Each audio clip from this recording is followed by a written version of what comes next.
Hello friends, welcome to all of you in yours YouTube channel Hindi कहानियाँ और कविताएँ। आज मैं आप सभी के लिए जयशंकर प्रसाद की एक कहानी लेके आई हूँ, वैरागी। चलिए इसको सुनते हैं। अच्छा लगेगा तो लाइक करिएगा, शेयर करिएगा और अगर चैनल पर नए हो तो सब्सक्राइब ज़रूर करना, ताकि इसी तरीके की कहानियाँ आपको और भी मिलती रहें। वैरागी, जयशंकर प्रसाद। पहाड़ की तलहटी में एक छोटा सा समतल भूमिखंड था। मौलसिरी, अशोक, कदम और आम के वृक्षों का एक हरा भरा कुटुंब उसे आबाद किए हुए था। 2-4 छोटे छोटे फूलों के पौधे कोमल मृतिका के थालों में लगे थे। सब आर्द्र और सरल थे। तपी हुई लू और प्रभात का मलय पवन एक क्षण के लिए इस निभृत कुंज में विश्राम कर लेते। भूमि लिपी हुई स्वच्छ, एक तिनके का कहीं नाम नहीं, और सुंदर वेदियों और लता कुंजों से अलंकृत थी। यह एक वैरागी की कुटी थी और तृण कुटीर, उस पर लता वितान, कुशासन और कमंडल और वलकल उतने ही अभिराम थे जितने किसी राजमंदिर में कला कुशल शिल्पी के उत्तम शिल्प। एक शिलाखंड पर वैरागी पश्चिम की ओर मुँह किए ध्यान में निमग्न था। अस्त होने वाले सूर्य की अंतिम किरणें उसकी बरौनियों में घुसना चाहती थी, परंतु वैरागी अटल अचल था। बदन पर मुस्कुराहट और अंग पर ब्रह्मचर्य की रुक्षता थी। यौवन की अग्नि निर्वेद की खाक से ढकी थी। शिलाखंड के नीचे ही पगडंडी थी। पशुओं का झुंड उसी मार्ग से पहाड़ी गोचर भूमि से लौट रहा था। गोधूली मुक्त गगन के अंक में आश्रय खोज रही थी। किसी ने पुकारा, आश्रय मिलेगा। वैरागी का ध्यान टूटा। उसने देखा, सचमुच मलिन वसना गोधूली उसके आश्रम में आश्रय मांग रही थी। अंचल छिन्न बालों की लटें फटे हुए कंबल के समान मांसल वक्ष और स्कंध को ढकना चाहती थी। गैरिक वसन जीर्ण और मलिन, सौंदर्य विकृत आंखें कह रही थी,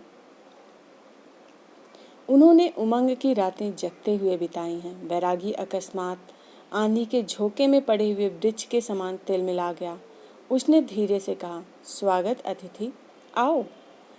रजनी के घने अंधकार में तृणकुटीर, वृक्षावली जगमगाते हुए नक्षत्र धुंधले चित्रपट के सदृश प्रतिभासित हो रहे थे। स्त्री अशोक के नीचे वेदी पर बैठी थी। वैरागी अपने कुटीर के द्वार पर।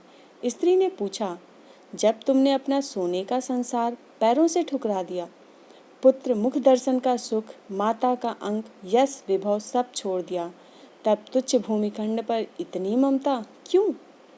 इतना परिश्रम, इतना यत्न किस लिए? केवल तुम्हारे जैसे अतिथियों की सेवा के लिए। जब कोई आश्रयहीन महलों में ठुकरा दिया जाता है, तब उसे ऐसे ही आश्रय स्थान अपने अंक में विश्राम देते हैं। मेरा परिश्रम सफल हो जाता है जब कोई कोमल सैया पर सोने वाला प्राणी इस मुलायम मिट्टी पर थोड़ी देर विश्राम करके सुखी हो जाता है। कब तक तुम ऐसा करोगे? अनंत काल तक प्राणियों की सेवा का सौभाग्य मुझे मिले। तुम्हारा आश्रय कितने दिनों के लिए है? जब तक उसे दूसरा आश्रय न मिले। मुझे इस जीवन में कहीं आश्रय नहीं और न मिलने की संभावना है। जीवन भर? आश्चर्य से वैरागी ने पूछा। हाँ, युवती के स्वर में विकृति थी। क्या तुम्हें ठंड लग रही है? वैरागी ने पूछा। हाँ, उसी प्रकार उत्तर मिला। वैरागी ने कुछ सूखी लकड़ियां सुलगा दी। अंधकार प्रदेश में 2-3 चमकीली लपटें उठने लगी। एक धुंधला प्रकाश फैल गया। वैरागी ने एक कंबल लाकर स्त्री को दिया। उसे ओढ़कर वह बैठ गई।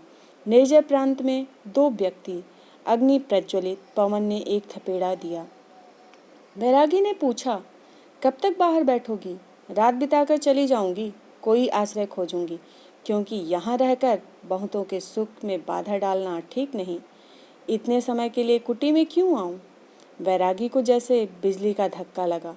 वह प्राण पड़ के बल संकलित हो करके बोला, नहीं नहीं, तुम स्वतंत्रता से यहाँ रह सकती हो। इस कुटी का मोह तुमसे नहीं छूटा। मैं उसमें सहभागी होने का भय तुम्हारे लिए उत्पन्न न करूंगी, कहकर स्त्री ने सिर नीचा कर लिया। वैरागी के हृदय में सनसनी हो रही थी। वह न जाने क्या कहने जा रहा था। सहसा बोल उठा, मुझे कोई पुकारता है, तुम इस कुटी को देखना। यह कहकर वैरागी अंधकार में विलीन हो गया। स्त्री अकेली रह गई। पथिक लोग बहुत दिन तक देखते रहे कि एक पीला मुख उस तृण कुटीर से झांक कर प्रतीक्षा के पथ में पलक पावड़े बिछाता रहा। तो यही थी कहानी आज की। धन्यवाद। Bye bye.